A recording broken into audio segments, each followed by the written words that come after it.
Chris, this week we saw the Harry and Meghan interview with Oprah. And before you all groan and moan and think, oh, I'm fed up, I'm sick to the back teeth of conversation about this, well, you've not heard the important bit that we have to offer today. So stick with us for a few minutes because we're not discussing the ins and outs of the royal family today. That's not what we're here to do. We're not discussing, that sort of queen versus them versus whatever. That can all take a back seat. What has become increasingly concerning at time of recording, in the less than 24 hours since this was broadcast in the UK, is the conversation and the criticism of Meghan, particularly, that has been very personal, potentially very destructive, and actually just quite concerning. And these largely focus around her saying that she was questioning whether she wanted to be alive at certain points during her time in Buckingham Palace. She was having suicidal thoughts. And the conversation around that has become increasingly toxic, actually, in the last little while. And it's been given a face, and the face of Piers Morgan, as part of all of this, too. And I just think it's important that we discuss this. We weren't originally going to discuss this today either. We were going to do Yeah, other I things. was I was in my head. I was telling myself, right. So we did quite a relatively heavy topic last week. It's not super heavy, but obviously it's mental health related, and I was going to try and lighten it up a little bit by chatting about music instead.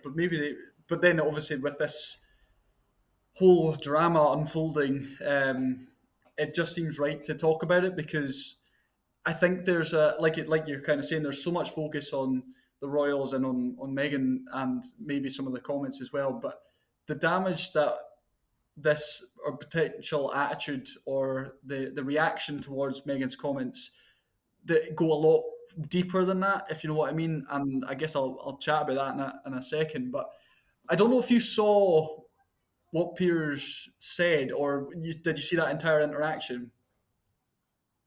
I did, yeah. So I'm gonna read a bit of it now. I was thinking about playing it, but I don't think I'm going to do that. I'm just gonna read some of what he said. So this was on Monday's Good Morning Britain. Piers Morgan said he didn't believe a word the Duchess of Sussex had said during the interview with Oprah.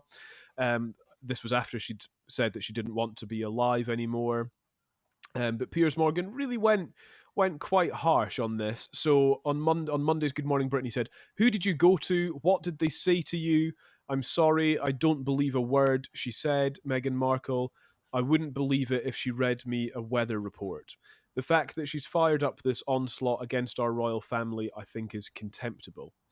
He referred to her as the Pinocchio princess in a tweet later on that morning. That's what Piers Morgan had to say. The mental health charity Mind said it was disappointed by his comments. And I think it's important that we have a conversation about this because actually a lot of us have been really disappointed by those comments because of all the toxic ways for this post-interview conversation to go. This is actually like a really harmful one. I couldn't agree more with that, to be honest. In fact, I would go further than, for me anyway, I wouldn't say I was disappointed. I was actually furious when I saw the whole interaction and Piers Morgan coming out with, doubting her claims of, struggling with self harm and suicidal thoughts. And as Simon was saying in the correspondence, it first and foremost just shows a complete disregard for her, and he showed absolutely no compassion or empathy or understanding where she's coming from. Yes, of course, she has married into the royal family, and she's perhaps got certain privileges and that sort of thing. But that doesn't mean she's by any means immune from mental distress or developing things like suicidal thoughts and thoughts of self harm. And the fact that he is then doubting these claims and portraying it as an attempt to be manipulative and trying to cast a bad light on the royal family is for me just awful. What's sort of strange about it as well, and I had a conversation, quite a heated conversation with a guest on my radio program about this morning, is the suggestion that we shouldn't take something like that at face value. That for some reason we as outsiders have some right to question whether that is truthful. And I mean, my point on the radio was, but she said it. She's told us this. And somebody said, well, we don't know if that's what happened. That's what she says she felt like. That's what she says happened. Do you know what I mean? Like, this is not a trivial thing to sort of question. This is something where somebody has said something really serious, and we all need to sit up and go, oh my goodness, how can we help? How can we support? What should we learn from this, and what should we do? This is what blows my mind every time. If somebody was to open up and say, I am feeling suicidal, I feel this way, I wish in a way my life didn't exist, or words along that kind of lines, a lot of the time the reaction is just to pass it off as attention seeking.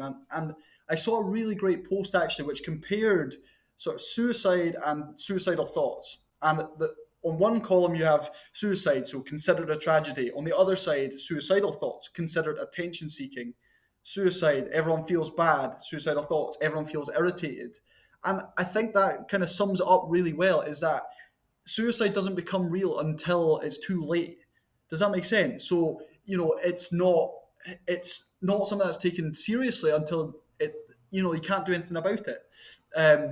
And you're absolutely right. When it's something as serious as suicidal thoughts, you can't just brush it off like it's, oh yeah, that's nothing. You're making it up type thing. Anyone who comes to anyone who talks about suicide or talks about self-harm needs to be taken seriously. And I'm really unsure why we seem to have this immediate knee-jerk reaction that is to brush off that suggestion of suicide or suicidal thoughts.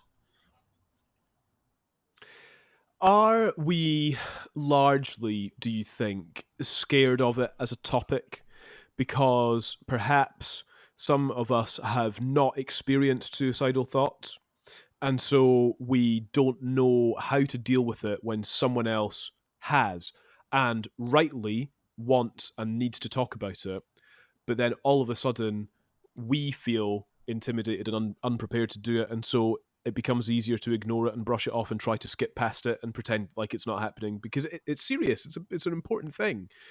Is that something to do with it? Do you think, are we just quite ill prepared to deal with that sort of conversation?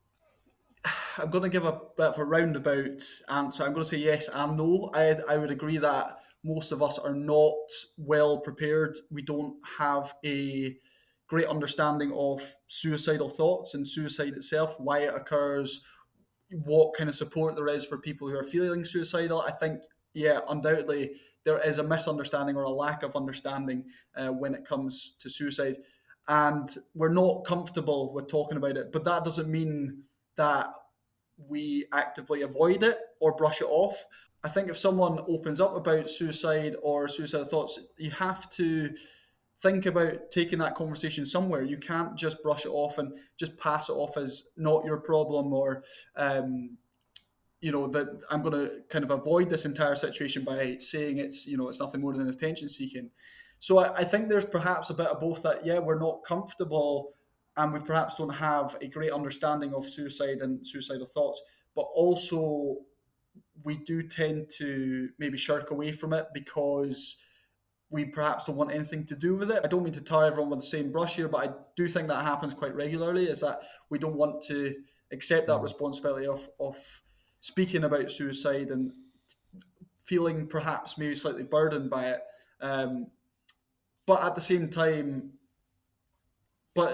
that conversation is so important to that person. And this was something I was going to say as well about Piers Morgan's reaction, is it does two things. Firstly, for a lot of people, it confounds the idea that people who are struggling with suicidal thoughts or self-harm are attention seeking, and what they're saying is not true. So that's the first thing it does. It continues to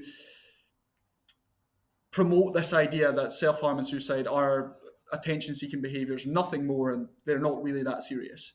The second thing it does is it prevents people who are feeling suicidal from actually speaking out and getting help, because they're now really concerned about the reaction of their friends and family. They've seen this really high-profile figure, or these two high-profile figures, talk about suicide. One has tried to openly speak about their issues around suicide and self-harm, and the other ones immediately shot them down and said, "You're lying," or "I don't believe you."